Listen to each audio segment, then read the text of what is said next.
You're sitting across from someone right now. Maybe at work, maybe at home, maybe someone you love.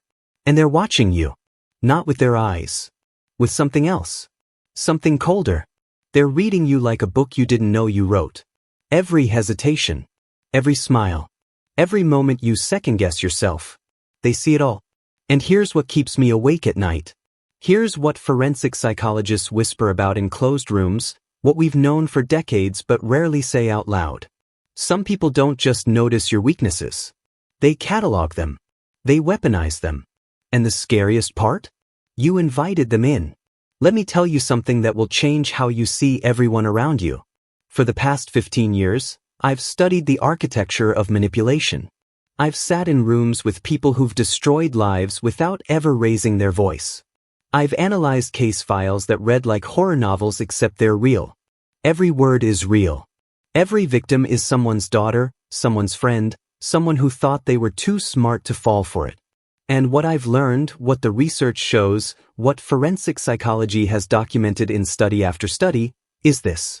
The most dangerous manipulators don't look dangerous. They look like opportunity. They look like love. They look like the answer you've been searching for. Your mind is not entirely your own. Think about that. Right now. In this moment. How many of your recent decisions were truly yours? How many times this week did you change your mind and couldn't quite explain why? How many times did you feel something was wrong but talked yourself out of it? That voice in your head that says you're overreacting, you're too sensitive, you're imagining things. Where did that voice come from? Was it always yours? Let me paint you a picture. Sarah is 32. Smart. Successful. She runs a marketing department for a Fortune 500 company. She's the person her friends call when they need advice. She's read the books. She knows the red flags. And she's been in a relationship for 8 months with someone who is systematically dismantling her sense of reality. It started so small she didn't notice. He would tell her about a conversation they had. She wouldn't remember it that way. He'd seem genuinely confused by her version. Not angry. Just concerned. Are you feeling okay? You seem stressed lately. Then it was her memory of where they went on their 3rd date. Then it was something she said last week. Then yesterday. Each time, he'd look at her with those caring eyes and suggest maybe she should get more sleep. Maybe the pressure at work is getting to her. Maybe she should talk to someone.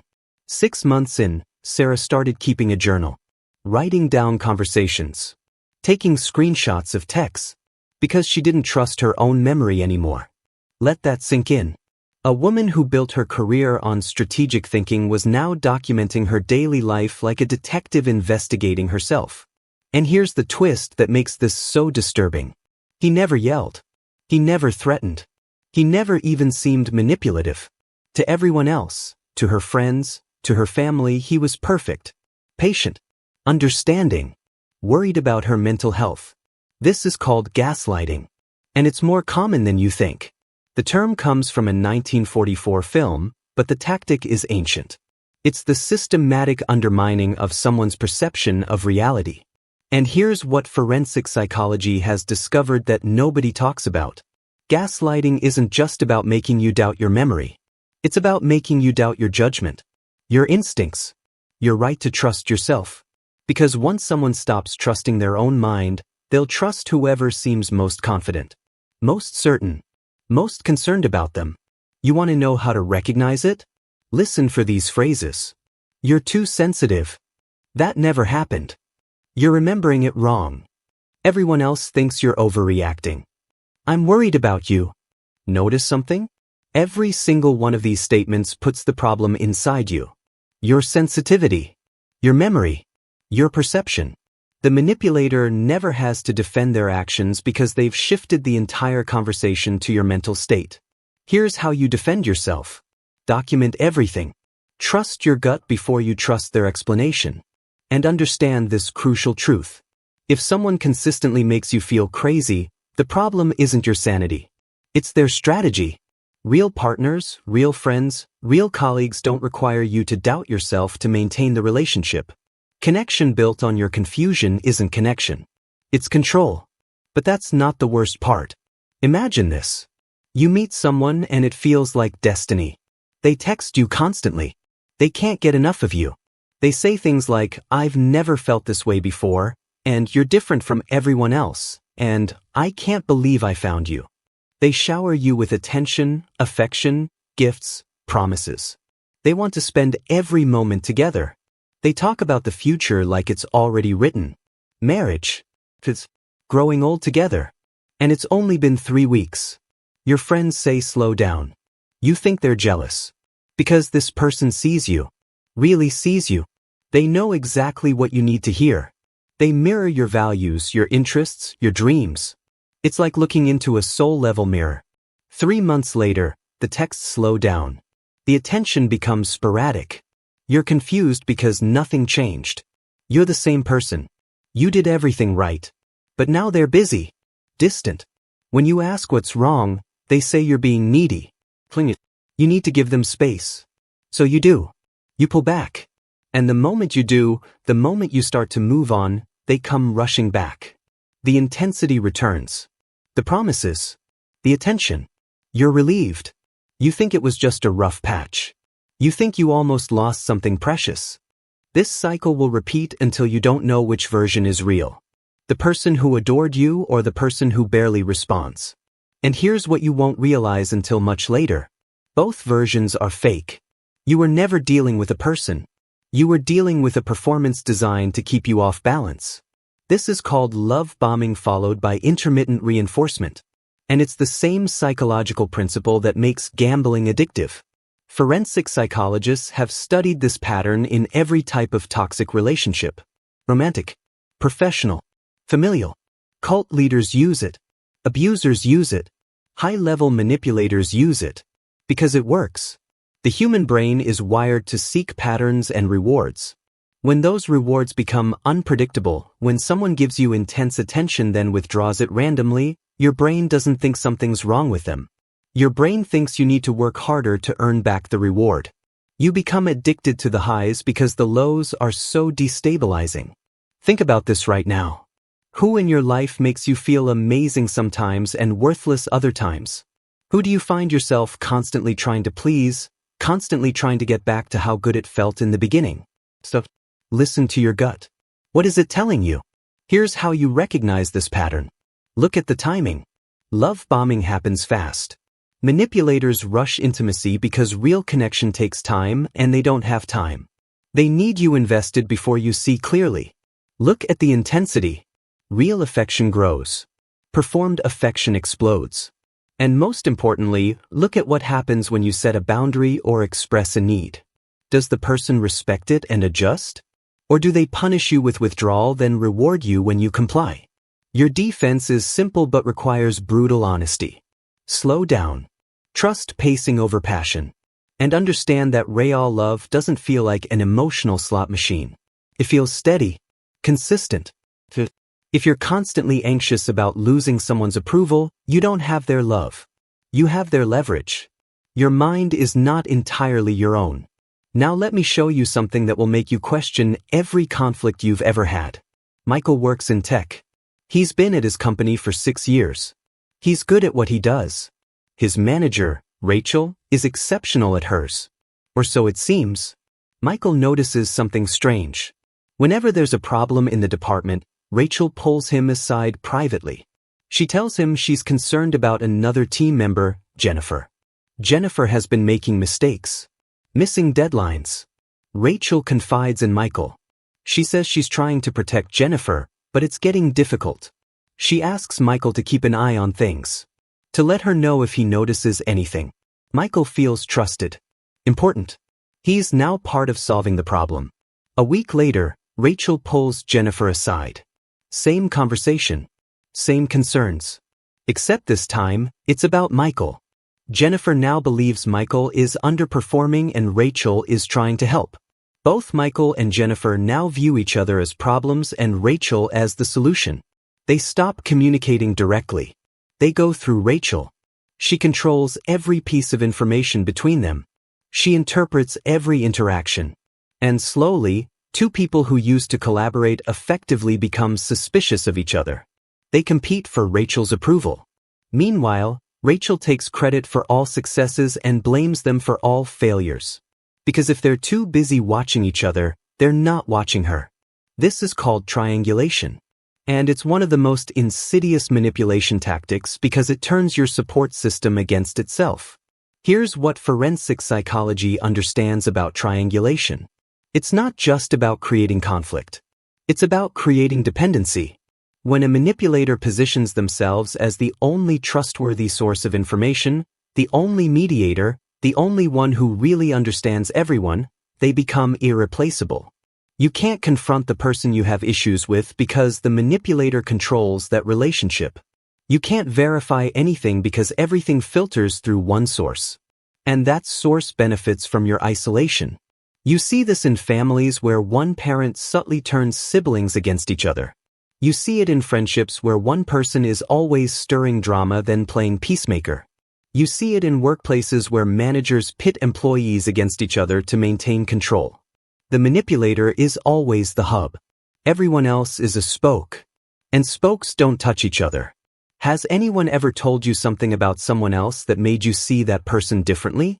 Have you ever been told that someone said something about you, but when you tried to verify it, you were discouraged from confronting them directly? Have you noticed someone who always seems to be in the middle of every conflict, helping everyone, trusted by everyone, but somehow the conflicts never actually resolve? Here's your defense. Communicate directly. If someone tells you something concerning about someone else, thank them and then verify it yourself with the source. Watch what happens. Real friends encourage direct communication. Manipulators panic when you bypass them. They'll tell you it's inappropriate, it'll make things worse, they were trying to protect you. But protection shouldn't require your isolation. Trust should never demand you distrust everyone else. But here's what's even more dangerous. Picture this. You're exhausted. You've been working 60-hour weeks trying to finish a project. You finally get a weekend off. You're planning to do nothing. Exist quietly. Then your phone rings. It's your mother, your sister, your best friend, someone who matters. They need you. They're in crisis. And you know, somewhere deep down, that this crisis is familiar. It happens every time you try to take space. Every time you prioritize yourself. But you can't say no. Because they're suffering. Because you're the only one who understands. Because if you don't help, something terrible will happen. And they make sure you know it. So you cancel your plans. You show up. You fix whatever needs fixing. You exhaust yourself solving their problem. And here's what happens next. The crisis resolves the moment you comply. Not before. Not gradually. The moment you sacrifice yourself, they stabilize. Until next time. Until you try again to have boundaries. To have a life that doesn't revolve around their emergencies. This is guilt-tripping and obligation manipulation. And it's the weapon of choice for people who've learned that your empathy is their access point. Forensic psychology has documented this pattern extensively. It's different from genuine need. When someone truly needs help, they appreciate your effort and work toward independence. When someone is manipulating through guilt, they resent your boundaries and work toward your dependence. They make you responsible for their emotional state, their happiness, their survival. And they do it by weaponizing your goodness, your desire to help, your fear of being selfish. Listen for the language. After everything I've done for you, I guess I'll just figure it out myself. I thought I could count on you. You're the only one who cares. These phrases have one thing in common. They make your needs the problem and their demands the solution. They turn your self-care into betrayal. Here's how you protect yourself. Distinguish between helping and being held hostage. Help has an endpoint. It builds toward independence. Obligation never ends. It builds toward resentment. Learn to recognize the pattern. If someone's crises consistently align with your boundaries, it's not coincidence. It's strategy. And understand this. You can care about someone deeply and still refuse to be manipulated by them. Love doesn't require martyrdom. Healthy relationships don't punish your wellness.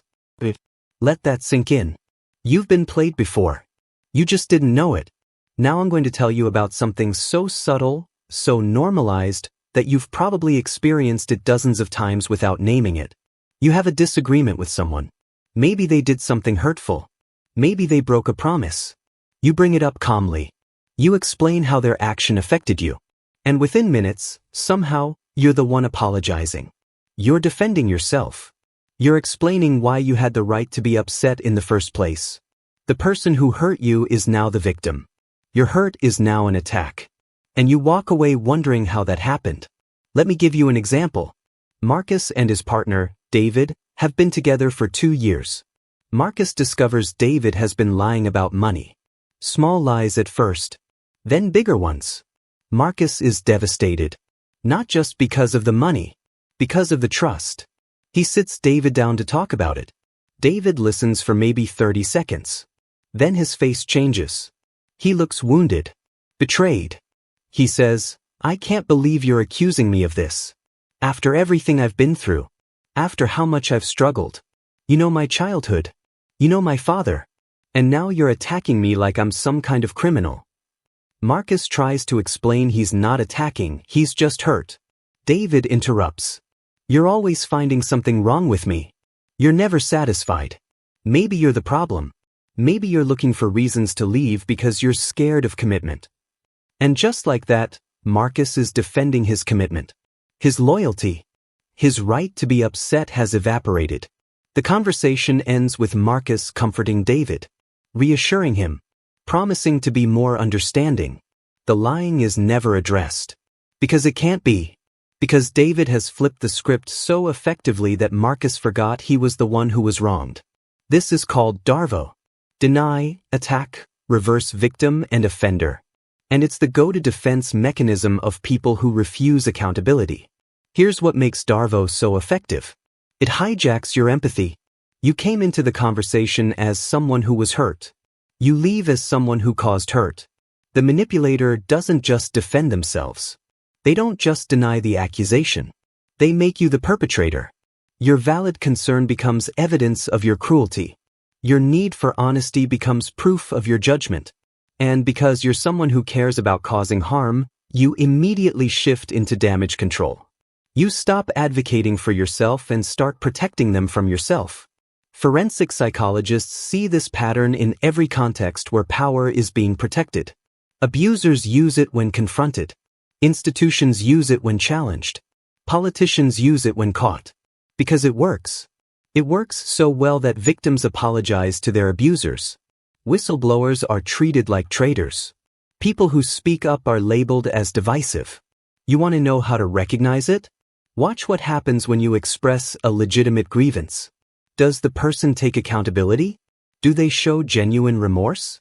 Do they ask how to make it right? Or do they immediately flip it? Do they bring up everything you've ever done wrong? Do they make themselves the victim of your cruelty for daring to bring it up? Your defense requires you to stay anchored. Write down what you want to say before the conversation. When they deflect, redirect. We can talk about that separately. Right now we're talking about this. When they attack, hold ground. I'm not attacking you. I'm telling you how I feel. When they reverse roles, name it. I came here hurt. I'm not leaving as the person who hurt you. And if they can't hear you, if they refuse to engage with your actual concern, that tells you everything you need to know. Not everyone who says they love you is capable of treating you with love. Your mind is not entirely your own. Let me tell you about the silence. About what happens when someone who claims to care about you decides the most powerful weapon isn't words. It's the absence of them. You have a disagreement. It's not even a fight. Just a difference of opinion. A boundary you set. A need you expressed. And suddenly, they're gone. Not physically. Physically they're right there. But emotionally, they vanished. They stop talking to you. Stop looking at you. They're cold. Distant. When you try to engage, you get one-word answers.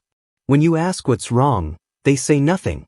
But their nothing is so loud it drowns out everything else. You start to panic. What did you do?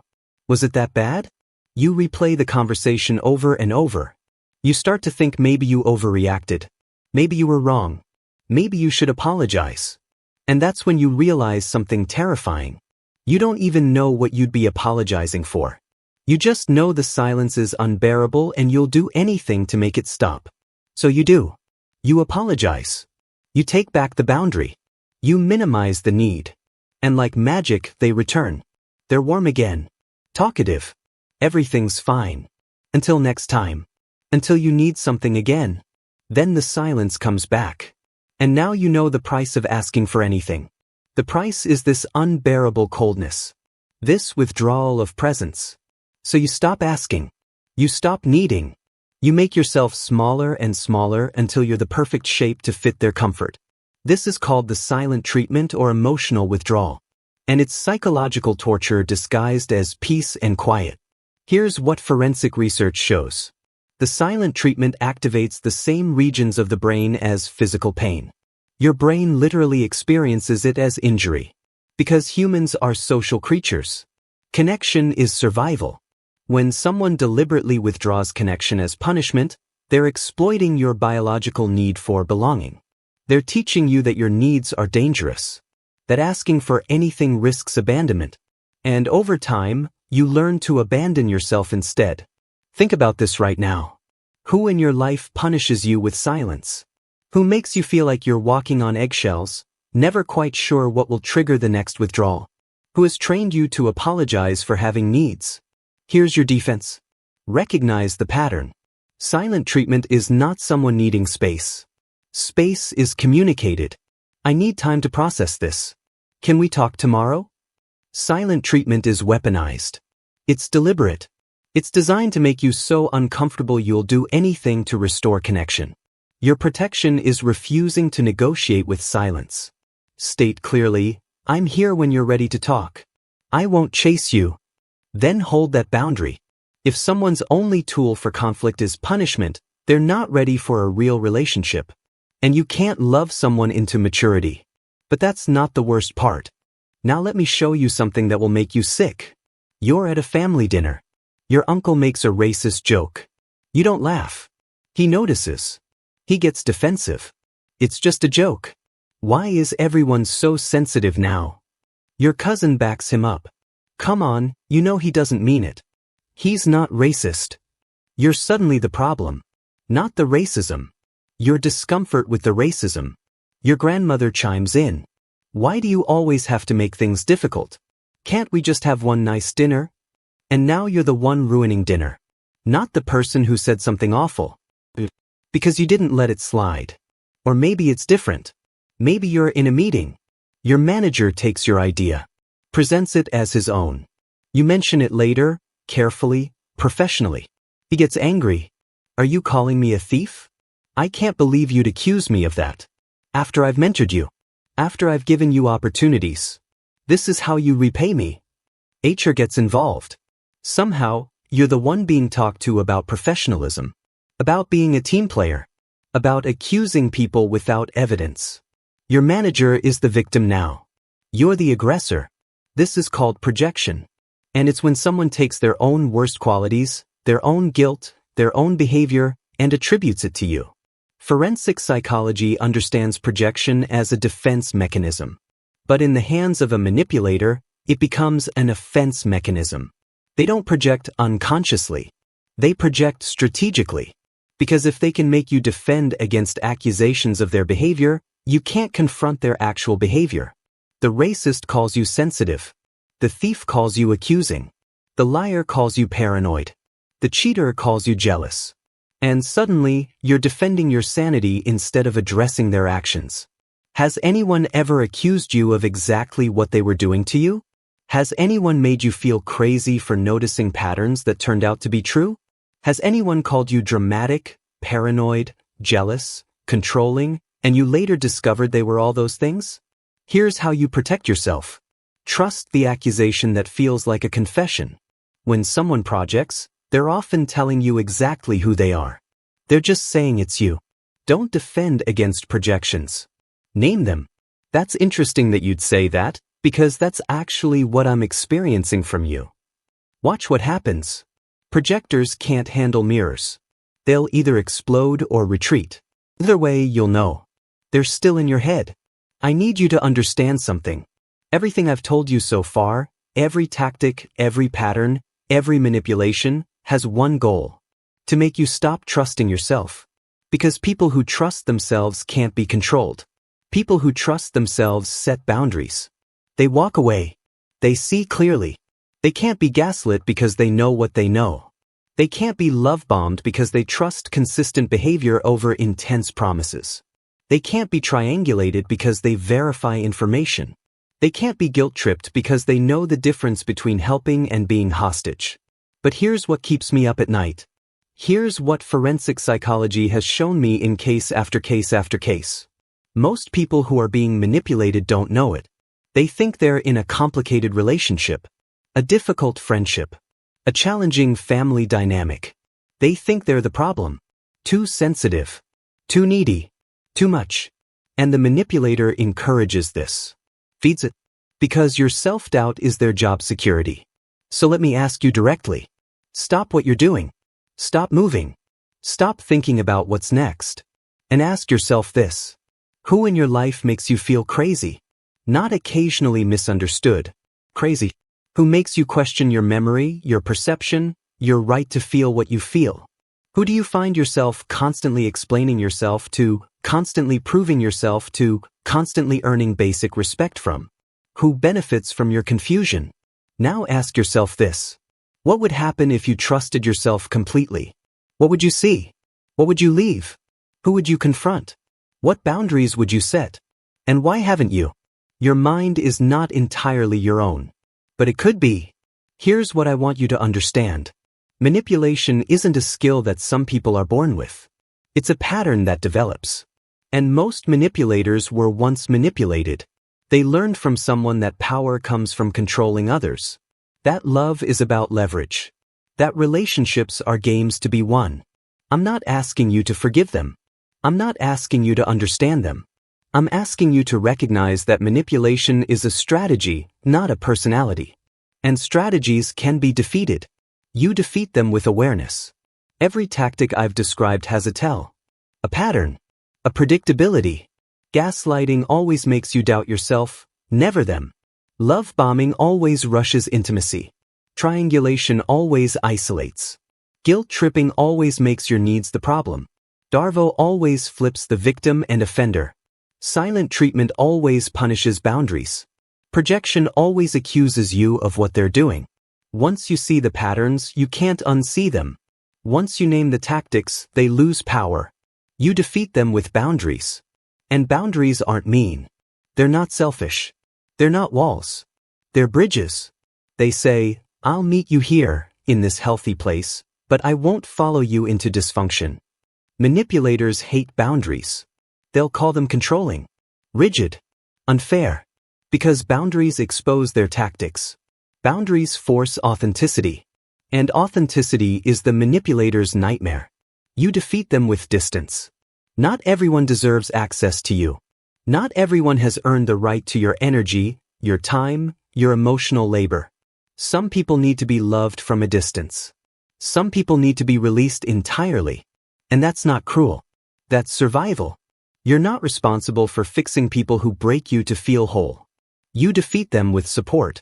Find people who don't make you feel crazy, who don't require you to shrink, who celebrate your boundaries instead of testing them, who communicate clearly instead of weaponizing silence, who take accountability instead of deflecting. Those people exist. I promise you they exist. And they're waiting for you to free yourself from the people who don't. But most importantly, you defeat them by trusting yourself. Your gut knows. It always knows. That feeling in your stomach when something's off. That voice in your head that whispers, this isn't right, before you talk yourself out of it. That instinct that makes you want to check your phone, review the conversation, document the interaction. That's not paranoia. That's your internal alarm system doing exactly what it's designed to do.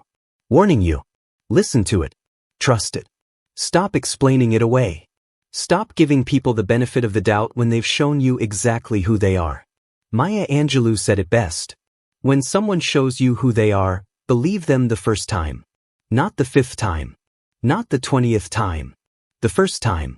You're awake now. And they hate that. They hate that you're listening to this. They hate that you're learning the patterns. They hate that you're starting to see them clearly. Because manipulators need darkness.